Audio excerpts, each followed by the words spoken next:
Welcome to Mode Bespoke, I'm Atenas, and for today's tutorial we are going to be working on a baby blanket worked in Tunisian crochet. So let's get started.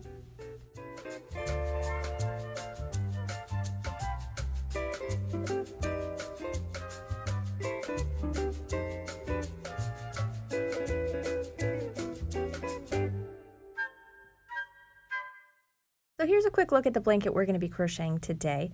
Now, like I said before, this is a baby blanket. However, you can make this in whatever size you want. So here's a quick list of the materials that you're going to need. We're going to need a 6mm Tunisian hook. We're going to need some medium worsted yarn, scissors, and a yarn needle. The PDF version of this pattern is available on my website. I will leave a link in the description box below. So let's talk about the construction of this blanket, because like I said earlier, you are able to resize this blanket to make it in whatever size that you would like. So this pattern is worked in multiples of 24.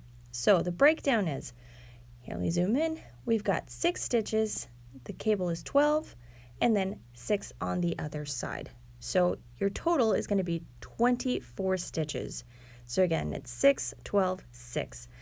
You're just going to repeat multiples of 24 until you get the width that you want for your blanket. So your initial chain is the width of the blanket, and you're going to add height with each of the rows you complete. So for this blanket, I did 5 cables. So there's 2, 3, 4, and 5. So then 5 times 24 gave me 120 stitches. So that means my initial chain is going to be 120 stitches. This blanket measures approximately 25 inches across by 23 inches in height. So 25 by 23. So if you'd like to make this blanket bigger, just make sure you work in multiples of 24 until you reach the width that you want for your blanket. So for this tutorial, I'm just going to make one multiple of 24. So I'm going to do this section right here. And then for those of you that are completing a large blanket, all you do is just repeat what we've done here throughout the entire row. So let's get started here with this one, and then I'll explain a little bit more as we go. So for this tutorial, I'm going to be using the knit Pal hooks that I showed you guys in last week's video. Now, if you haven't watched that video and you would like to, I'll leave a link down in the description box below. But you can find these hooks on Amazon. I'll also leave a link where you can find these down in the description box. But these are the 16-inch hooks, and this is for the baby blanket. Now, if you're going to make a larger blanket, you will need a hook that's a little bit longer than the 16 inches. So we're going to begin with a slip knot. Now we're just going to grab our yarn and we're going to wrap it around 2 fingers. And then we're going to insert our hook right behind this top loop. So right in here, we're going to grab the yarn that's right behind it and pull that through our loop. Now to tighten the knot, we just remove our fingers and we're going to pull these 2 yarn threads. To pull the knot a little bit tighter, you pull on each individual thread and you've tightened your slip knot. So you would need to make a chain of 120 stitches for this blanket, but I'm going to make a small sample chain. So to make the chain, you're going to wrap the yarn around your hook. Then you're going to pull this top loop through the bottom loop, and there you go, 1 chain. So let's repeat. You're going to yarn over, and you're going to pull through the loop for 2. So yarn over and pull through for 3, and then 1 more, yarn over, pull through for 4. So right here we've got 4 chains. I'm going to make one multiple of 24 just to show you the pattern. So I'm going to continue working the remaining 20 stitches, and then I'll see you here again in just a moment. So once you've completed your chain, it should look a little like this, and we're going to begin with a foundation row. Now for the foundation row, we're going to begin on the 2nd stitch from our hook. So we're going to skip this top one, and we're going to go right into the 2nd stitch. So it's the 2nd little stitch in the chain. And what you're going to do is insert your hook into the stitch, and then you're going to yarn over, and you're going to pull up a loop. So there's 1. So we have cast on 1, but we've got 2 loops on our hook. Now we're going to repeat this in every stitch of the chain. So insert your hook into the stitch, yarn over, and pull up a loop. So insert your hook into the stitch, yarn over, and pull up a loop. So you're going to continue to cast on 1 loop on your hook for every stitch of the chain. At the end of this, you should have 120 loops on your hook, or however many stitches you made on the chain. So this is what your hook should look like once you've cast on all of your stitches. And now we have to work a return pass. And this is going to be a regular return pass. So to complete a regular return pass, we're going to yarn over and pull through 1, and then yarn over, pull through 2 for the rest of the row. So we're going to yarn over and pull through this 1 top stitch. So yarn over, pull through 1, and now for the rest of the row, we're going to yarn over and pull through 2. So here are the 2 stitches, so it's the next 2 stitches on your hook. So yarn over, pull through 1, 2, and repeat. Yarn over, pull through 1, 2, yarn over, pull through 1, and 2, and you're going to repeat this for the remaining stitches of the row until you are left with just 1 loop on your hook. So here's my return pass, and this is what your work should look like once you have completed your very first return pass and your foundation row. So now, for the rest of this work, we're going to work a 3-row repeat. So remember, I'm only doing 24 stitches, so I'm just going to do this first cable. So we have to begin with 6 purl stitches, and then 12 knit, and then 6 purl, and then we repeat. So you are always going to begin on the second vertical stitch of the row, because you've already got 1 loop on your hook, which is the very first stitch of the row. And this section, the beginning section, we only have to purl 5 because we already have that 1 stitch on our hook, so then you don't have to complete all 6 purls. Now when you do the center section, you will have to do purl 6. So again, this very front part, you only purl 5. So this will make a little bit more sense as we start to work. Now, I'm just going to do a quick review of your purl and knit stitches. I've already made a Tunisian crochet tutorial for beginners. So if you are a beginner and you don't know how to make a purl stitch or a knit stitch, please go watch that tutorial where I explain it in detail and it's nice, slowed down, and zoomed in. Now for the rest of us, this is just going to be a quick overview. So we have to work 5 purl stitches. So to make a purl stitch, you're going to work a reverse yarn over. So this is a regular yarn over. So you see the yarn goes behind the hook. In a reverse yarn over, you pull the yarn in front of your hook. Then you're going to hold it down with your index finger, and you're going to insert your hook into the stitch. So remember that you're going through just the top loop or the top leg of the stitch. The stitch is made up of the 2 legs, so here's the front and the back. We're just using the front one. So insert your hook behind the top loop or the top leg of the stitch. You're going to release your yarn and you're going to pull it under, so it's going to be under the vertical stitch and then behind your hook. So it'll look like this. So let's do that in slow motion again here. We're going to release our yarn and loop it under the vertical stitch and then behind our hook. All right, now we have to complete a regular yarn over. So pull the yarn behind your hook and then you're going to pull through the 1 stitch to cast on 1. And that was a purl stitch. So just a quick overview again, reverse yarn over, insert the hook into the stitch so it's behind the top loop or the top leg of the next vertical stitch. You're going to release your yarn, pull it under the vertical stitch and then behind your hook, so like this, and then you do a regular yarn over. So we're going to wrap the yarn behind the hook and then pull that loop through the stitch. So this one through this stitch right here. And we've cast on another one. So I've got 2 purl stitches right here. I need to complete 3 additional purl stitches to complete the 5 stitches. And remember that we don't do 6 purl because we already had 1 loop on our hook already. So as you can see here, we have 6 stitches already on our hook. So let's count them real quick. So it's 1, 2, 3, 4, 5, and 6. All right, so now we know for sure that we have all 6 stitches that we need right before the cable. Now, the cable part is made up of 12 knit stitches. And make sure that every row when you work a cable, you always count the 12 stitches, because if you miss one of those stitches, it'll throw off your stitch count and it might change the shape of your cable. So always double check that when you're working the cable knit stitches. All right, so moving on, we need to knit 12 stitches. So beginning on the next vertical stitch, we're going to insert our hook between the 2 legs that make up the stitch. So here's one and here's the other. So just insert your hook between the 2 loops or the 2 legs and then yarn over and pull up a loop. So that was a knit stitch. So you're going to knit stitch in the remaining 11 stitches because we just did 1. So that's 2, 3, 4, 5, 6, 7, and I need more yarn. 8, 9, 10, 11, and 12. So there we go. So that's going to be our cable. And now we're going to finish the row with 6 purl stitches. So here's a total of 5. So I only have 5 because this is the end of the row.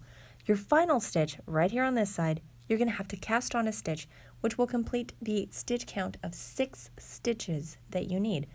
Now, it's going to be a little bit different when you're working in the center stitching. So here you would have to purl 6, and then you begin with purl 6 to have your 12 count, because remember that this is the end of the row, because here's the final stitch. So this is what it's going to look like when you get to those last 5 stitches of the blanket, or the last 5 stitches of the row. So when you're working the center part, you would work 6 purl stitches, and then you begin again. So you would do 6 purl, 12 knit, 6 purl, and then repeat the sequence. 6 purl, 12 knit, 6 purl. Let's continue working here, and then again, this will all make a little more sense as we keep working on. We begin the purl stitch with a reverse yarn over. You insert your hook into the stitch, you pull your yarn back, regular yarn over, and there's your purl. So we need to complete 4 more purl stitches. So I'll work on these really quickly. So this would be purl stitch number 5. And then we have to cast on 1 stitch in the final stitch of the row, which is this one on the side. So we're going to insert our hook behind the 2 loops that make up this stitch right here. So see, we've got 2 threads right there on our hook. We're going to yarn over and pull up a loop so that we have cast on 1. So now we have our 5 purls and then our final stitch of the row, which makes a total of 6 stitches. So this is what you would do at the very end of the blanket. Now here for the center part, I'm going to pull this stitch out, because if you were continuing the sequence, what you would do here, so you'd have your 5 purls, so you would need to complete purl number 6. So here would be a purl stitch, and that'd be the end of the sequence, and then you would begin again. So then you would do another 6 purl stitches, and then your 12 knit for the cable, and then 6 purl. So you can look at it this way. If you divide it in half, you would have 6 purl, and then you have to start the sequence again. So then you would do another 6 purl. Or you can just count 12 purl stitches. So here, let me fold this here and see if I can explain it a little bit better. So right in this section, there are 12 purl stitch. There's 12 knit stitch, 12 purl, and then 12 knit. So if that makes it a little bit easier for you to count, you can count it that way. Instead of 6, 12, 6, you could just do the 6 beginning stitches, and then do the 12 stitches for the cable, and then 12 stitches for purl, 12 for the cable, and then here 12 purl, 12 cable, 12 purl, 12 cable, until you reach the end of the blanket. At the end of the blanket, you'll have your final cable, and then you have to finish the row with 6 stitches, and then remember that the final stitch of the row counts as a stitch, so then you would just do 5 purl stitches plus that final cast on, which is the one that I'm doing here. So where I'm just inserting my hook into that final stitch of the row, you yarn over and cast on 1, and that gives you the total of 6 stitches that you need for the end of the row. So yeah, that was 6. So once you complete your row, you're going to work a regular return pass. So you're going to do your yarn over, pull through 1, and then yarn over, pull through 2, until you are left with just the 1 loop on your hook. And once you've completed your return pass, you'll have just the 1 loop here on the hook. And now we would repeat row 1. So we just finished row number 1, and if you want a row counter or a stitch counter like this one, I'll put a link in the description box. I got this on Amazon, so you can find one if you need one. But we've completed row 1, so let's move on to row number 2. And row number 2 is just a repetition of row number 1. So we're going to do the exact same thing for these 2 rows. So the way that this blanket is put together is 31 rows in one color. That does not include the foundation row. So then you go to your next color block, and that's 31 rows. Your last color block is 31 rows plus a bind off row. So the bind off row and the foundation row do not count in that row count. They are additional rows. All right, so moving on to row number 2, we're just going to begin the same sequence. So we're going to purl 5. So we're going to always begin on the second vertical stitch of the row because we already have this first stitch. So this first vertical stitch is already on our hook. So that one loop is stitch number 1. So we begin on the second vertical stitch, and we're just going to begin with our 5 purl stitches again. So we're going to purl 5. So we've got 1. So here on the second vertical stitch. So there's 1, and then 2, 3, 4, and 5. This will bring us to the 12 knit stitches. So here we go. So in each one of these vertical stitches, you're just going to knit 1. So there's 1, 2, 3, 10, 11, and 12. All right, so we should have just our next purl stitches here. So remember that I'm at the end of the row, so I have my 5 purl stitches plus that final stitch. If you are continuing, so if you're here at the very first cable of the row, you would do 6 purl stitch, and then you would begin the sequence again. So then 6, knit, 6, or you could just count 12 purl stitches if that makes it a little easier. So let's get back to here. So I just have my 5 purl stitches for the end of the row. So there's 1, 2, 3, 4, 5, and then I have to cast on 1, which is the final stitch of the row, which is this one right here on the side. So it's this one. It becomes a little more visible too after that second row, but don't forget that last stitch or it'll throw off your stitch counts. All right, once you've got your all of your stitches cast on, you just work a return pass until you have 1 stitch left on your hook. So here we go, we have the 1 loop left, and that was the end of row 2. So now moving on to row number 3. Now row number 3 is where you're going to make the cable part. So this is where the actual braiding happens. So just to kind of go over it a little bit, so let me zoom in here.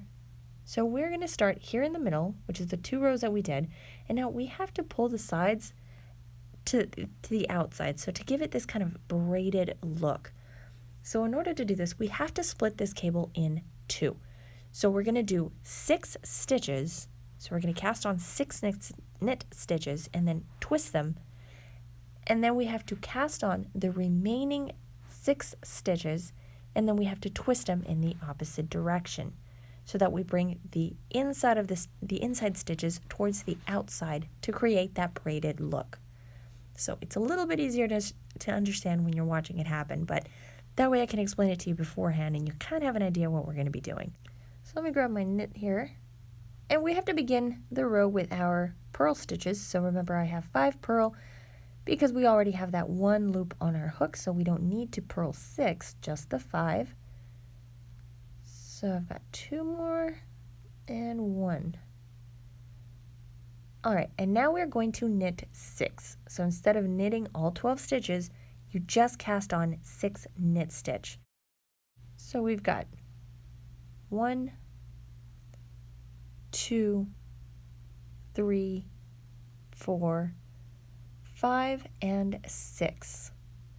And now you're going to loosen your stitches up just a little bit, and you're going to very slowly pull them off your hook so that they retain the loop. So you don't want to pull on your yarn. Just make sure you slowly pull the loops off of your hook and then see that it still looks like loops.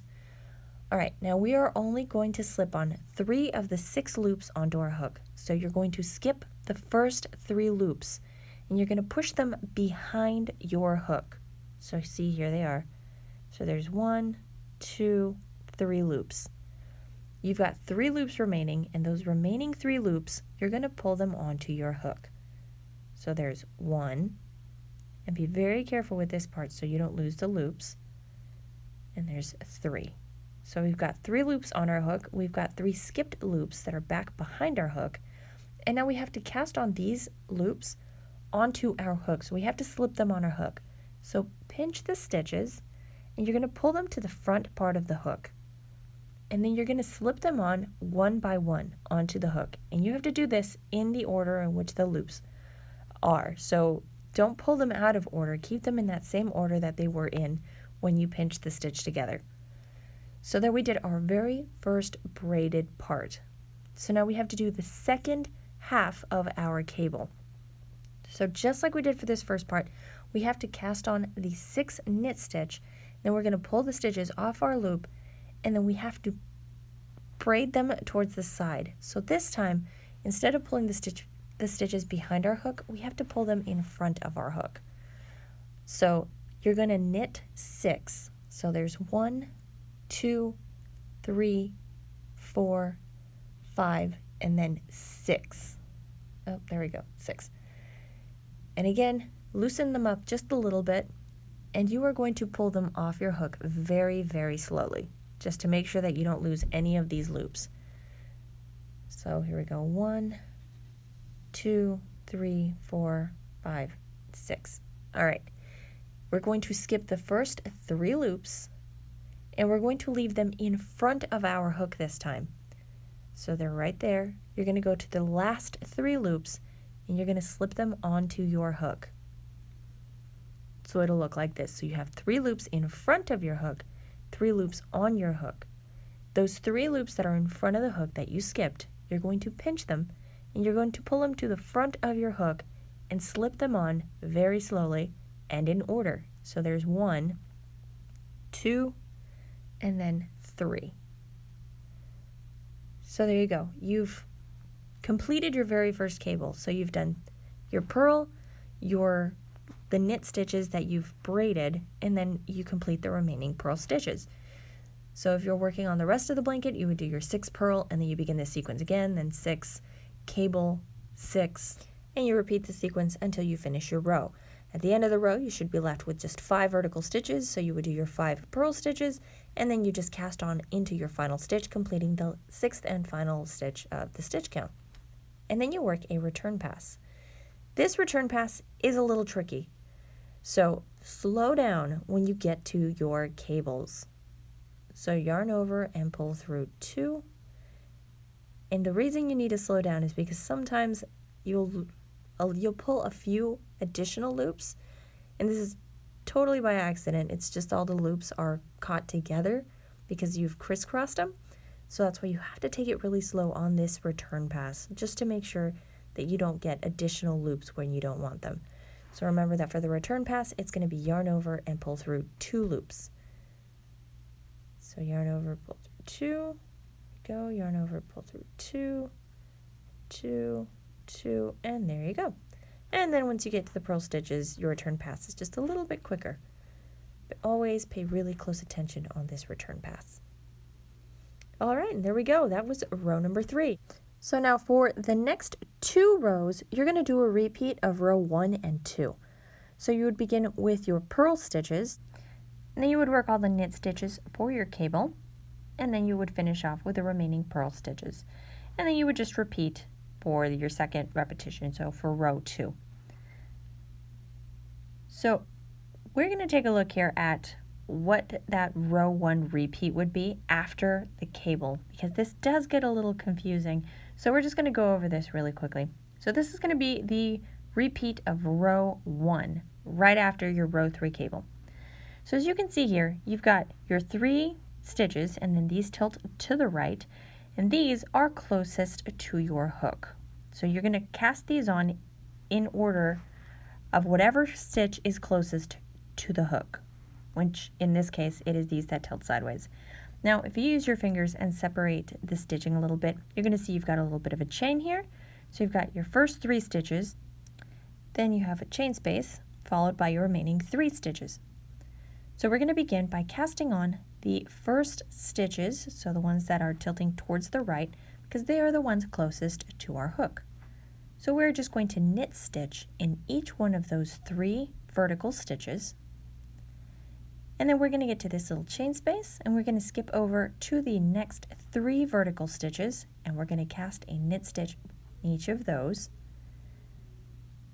There we go. And then we've cast on our first 6 stitches of the cable. We've got 6 stitches left. This one is also a little bit confusing here, but again, remember that you cast on the stitch that is closest to your hook first. Now the ones in front are going to tilt to the left. Then you're going to have that little chain space right here, so use your fingers to separate this little section out. And you're going to have these back stitches. Now the back stitches tilt towards the right, and they are closest to your hook. So the ones that tilt left are a little bit further away. The ones that tilt to the right are a little bit closer to your hook, which means we are going to cast on the stitches in the back, which are the ones that tilt to the right because they're closest to our hook. So we cast those on first. Once we cast on those 3 stitches, we're going to move on to the front stitches, which are the ones that tilt towards the left, and we are going to cast those on next. So there we go. And now we have cast on all 12 stitches that make up the cable. And then all you have left to do is just work on your purls, and that's it. So now we're going to do a row 2 repeat. So if we're counting the number of rows that we're on right now, so we just completed row number 4, and we're going to be moving on to row number 5. So for row number 5, or any of your row 2 repeats, you're going to be able to clearly see all of your stitching. So you'll see all of your purls, you'll be able to see all of your knit stitches very, very clearly. So it should be a lot easier to work this row repeat than it was to work the previous row repeat. So let's begin with all of the purl stitches. So remember that I have 5 here to begin the row, so your first section of purl stitches should also only have 5 stitches. And then we're going to move on to the cable. Now, as you can see, it's a lot easier to see the vertical stitches on this row 2 repeat. So you can see all the vertical stitches very clearly. So all you would do now is just knit 1 in every one of the vertical stitches that make up the cable. So I'll try to work through these here really, really quickly. Oh, but I need more yarn. There we go.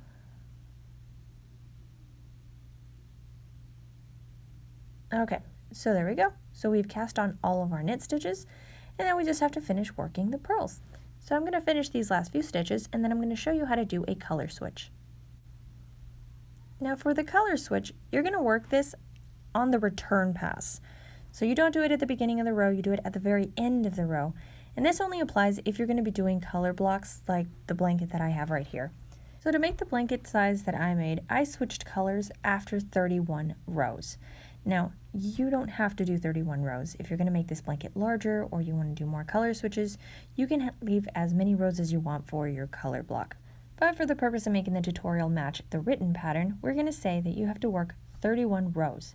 Now, at the end of the return pass for row number 31, you are going to leave 2 loops on your hook.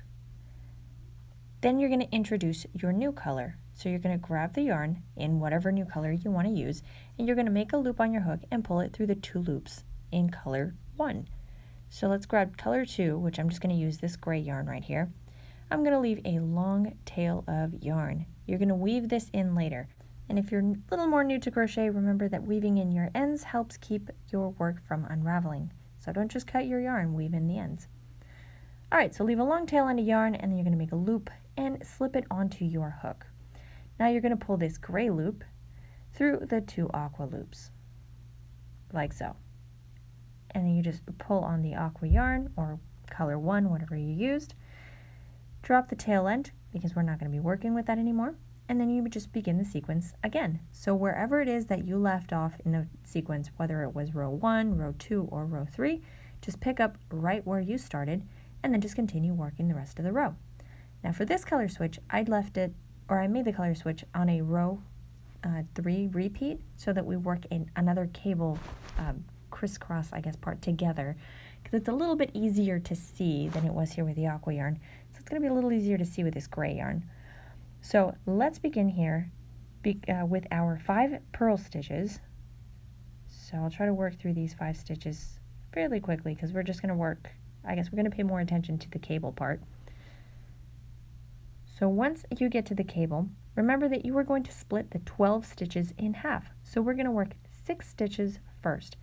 So you're going to cast on 6 knit stitches. So we've got 1, 2, 3, 4, 5, and then 6. Once you've got all those cast on, you are going to very slowly pull them off of your hook. And then it helps if you pinch right below the stitches. So I'm just going to slip all 6 loops, so all 6 knit stitch loops off of your hook. Now for this first part, you're going to skip the first 3 loops and you're going to push them behind your hook. You are going to slip on the last 3 loops so that you have 3 little loops poking out in the middle right behind your hook. Next, you're going to pinch these stitches. Now, this first one tends to turn the opposite direction, so make sure you twist it. There you go. So it looks like this. So you're going to twist it back into the correct direction. I don't know why it always twists. But you're going to pinch all of the loops, and you're going to pull them to the front of your hook. And then you're going to slip them onto the hook. So here we go. And do this slowly and in order so that they don't clump up, because then that makes it a little bit more difficult for the return pass. Once you've slipped on the stitches, you're ready to move on to the remaining 6 knit stitches. So we're going to knit stitch 6. So we've got 2, 3, 4, 5, and 6. And there we go. And we are going to very slowly remove these off of our hook, just like we did at this first part. So we're going to pinch here on the bottom, and then we're slowly going to slip them off. Next, you are going to slip on the last 3 loops, but you're going to leave the first 3 in front of the hook. So push them down in front of your work or in front of the hook. Slip on the last 3 loops, and then you're going to pinch these loops that you skipped. You're going to bring them to the front of the hook, and you're going to slowly slip them on one at a time in the order in which they would appear, I guess, so in the order in which you cast them on. And there you go. So that was it. So I thought it was a little bit easier to see the cable in a different colored yarn. So hopefully that made things a little bit more clear for everybody. But remember that if you still have questions, don't be afraid to leave it down in the comments section, because somebody else might have that question, or you can always shoot me an email. My email address is in the description box. You can email me anytime. But there you go. So just go through and repeat rows 1 through 3 until you've completed another 31 rows to complete your second color block, or until you've completed the length of your blanket if you're just going to be working with one color. Once you have completed all of the stitches, you're going to be working on a bind off row, and the bind off row is going to close off the stitches at the end of our row. So I'm going to finish this return pass. I'm going to do another row just to make it a little bit easier to see what we're going to be doing, and then we're going to work on that bind off row. So let's take a look here at this bottom edge, because we're going to be working on the bind off row, and this blanket, as you may have noticed, does not have an additional border. I liked that wavy look that was created with the bottom of the stitch, so I wanted to recreate it at the top of the blanket, just precisely because I didn't want to add an additional border. But to create this look, we had to do our bind off row, and it's going to be a little bit different than a lot of the bind off rows that you've seen in some of my previous tutorials, because this one is going to be using a Tunisian simple stitch. Now, we have not used the Tunisian simple stitch at all in this pattern, but we are going to use it for the bind off so that it creates a very similar look to the bottom border of the blanket. First thing you need to know is that you need to end in a row 2 repeat. So that way you create that wavy look, but you also have enough space to work your bind off, and you're not going to be trying to find the stitches like you would be if you were working on a row 1 repeat. So finish off a row 2 repeat, and then what would be row 3 is going to be your bind off row. So for those of you that are still a little bit new to the world of Tunisian crochet, you're going to notice that this last row of your work has a lot of open spacing between the stitches. This is what we need to create a bind off row for. So the purpose of the bind off row is to close off the spacing, as you see here. It's going to close all of this off and create a nice clean edge and a nice even border on all of our Tunisian work, so that our fabric is going to look like a continuous piece of fabric, just like the bottom stitches do. So to begin, we are going to work on the second vertical stitch from the row, because remember that we've already got this first stitch on the hook. So we're going to begin with a Tunisian simple stitch, and to create this stitch, remember that you've got 2 legs that make up 1 vertical stitch, And all we're going to do is just insert our hook behind the top loop or the top leg of the stitch. So working into that second vertical stitch, insert your hook behind this top loop or the top leg that makes up the stitch. Then you're going to yarn over and pull up a loop. Once you have 2 loops on your hook, so your hook is going to look like this, you're going to slip stitch. So pull the top loop through the bottom loop. So like that. So that is a Tunisian simple stitch slip stitch. I know it's a little bit long. Let's go into the next stitch. So you're going to insert your hook behind the top loop or the top leg. Then you're going to yarn over and pull up a loop. And once you have 2 loops on your hook, you're going to pull the top one through the bottom one. So this one up here is going to go through this one down here for a slip stitch. We'll do one last one together. So we're going to Tunisian simple stitch in the next stitch. So insert our hook right here into the stitch. And then we're going to yarn over, pull up a loop, and we're going to slip stitch. So pull this top loop through the bottom one. And there you go. You're going to Tunisian simple stitch, slip stitch. This is kind of long. You're going to repeat the same stitch in every stitch along the top of the row. When you are done, you're going to have a nice border, just like the one that we have here, and it's going to be all bound off and ready to go. Make a chain 1 at the very end after you've completed your last stitch, and then just go through, weave in all of the blanket ends, and you're done. Like a set of Tunisian Afghan hooks like the one I used in the video, check out the links below. So I'm going to link the Knit Pal store where you can get hooks like these. Remember that the cords are in all different sizes, so you can get some in whatever size you want. And you also get an invitation to join Knit Pal's monthly yarn giveaway. So that's going to be included in the Tunisian hook pack. And these also come in a nice little carrying case, and they come with a little emery board in case you have any kind of little piece of the bamboo that snags on your yarn. But if you'd like to learn more about these hooks, you can check out my review video, which I've linked down in the description box below. But that's it. That's our tutorial for this week. If you have any questions or comments, leave them down in the comments section below. Don't forget to subscribe if you haven't subscribed already. I post videos every week. And to get the written pattern for this project, you can always visit my website, and that's modebespoke.com, where you can find the free version of this pattern as well as the PDF that is full of photos, notes, and tips. Thank you so much for watching, and I will see you all again next week.